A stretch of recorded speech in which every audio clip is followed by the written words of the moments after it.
Another Wednesday, another day for some drama. So let's start with the good. It's always interesting watching this show since you have to take a second to think, are they acting or is this now a part of real life? This time it's easy to figure out as they are acting on the show that Aqua is starring in. I always enjoy when you have to take that moment and pause, since now they go straight from the intro into Yuki talking about quitting. Although Yuki says she wasn't acting, she then goes on to explain part of acting, which is playing up one's emotions, exaggerating it for the camera.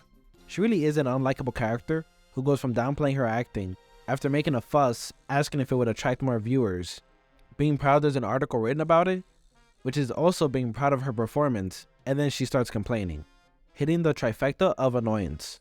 Then we get the funniest turn of events as the group goes for yakinuki. The vegetarian is grilling the meat since she can't eat any when they went to a barbecue. If that's not hilarious, I don't know what is. Imagine handling food you decided not to eat and there's almost nothing else on the menu for you. A true Shakespearean tragedy. And apparently she has gotten good at handling meat. In this entire episode, their portrayal of Akane was beautiful. An honest, hardworking person, but sometimes the opportunity doesn't align with your skill set and interest. Since she isn't getting much airtime and standing out, despite taking notes and training. Although what does this sword training have to do with anything? Hopefully it's for another part she's better suited for. The harsh life of show business. Although it seems she has a decent manager who wants to work for her, it's the small things that are killer, such as Yuki questioning Akane while doing her nails. The typical, let me do something relaxing and nice for you, just so you can drop your guard and talk. And we see Yuki's real purpose, making her nails sharp so that if there's a confrontation, Yuki can play the victim. Then doubling down on it and acting like the sweet one instead of chastising Akane, putting Yuki even higher up in everybody else's eyes. Although that part wasn't filmed, you know it was planned.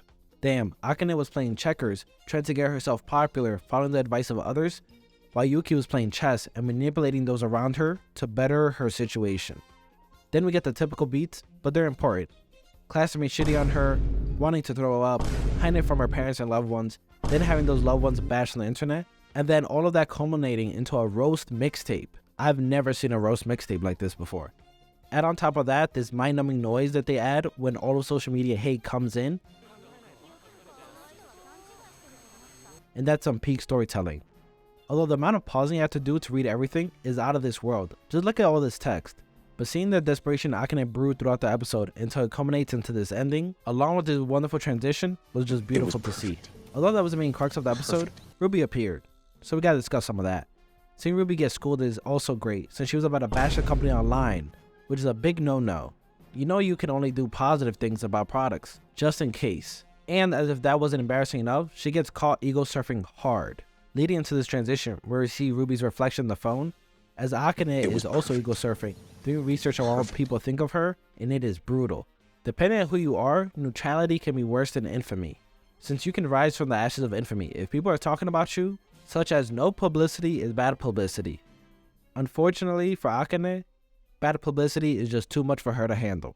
So on to some of the bad or disappointing parts. The way they explained reality TV show was also mediocre. They made it so Ruby was just asking Aqua some questions, and then they went through everybody in the show as they answered the question, are they really in love? The animation is fine, but they could have made it like real reality TV where they had the zoom in of the actual person, instead of this animation drawing that they added here. But overall, that's really my only complaint. The moment Kana explaining ego surfing was just cringe.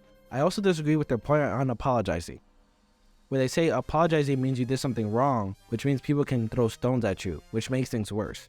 Sure, there's a lot of hate regardless if people apologize or not, but we have seen a lot of real-world examples where genuine apology lets people move on with their lives and go forward.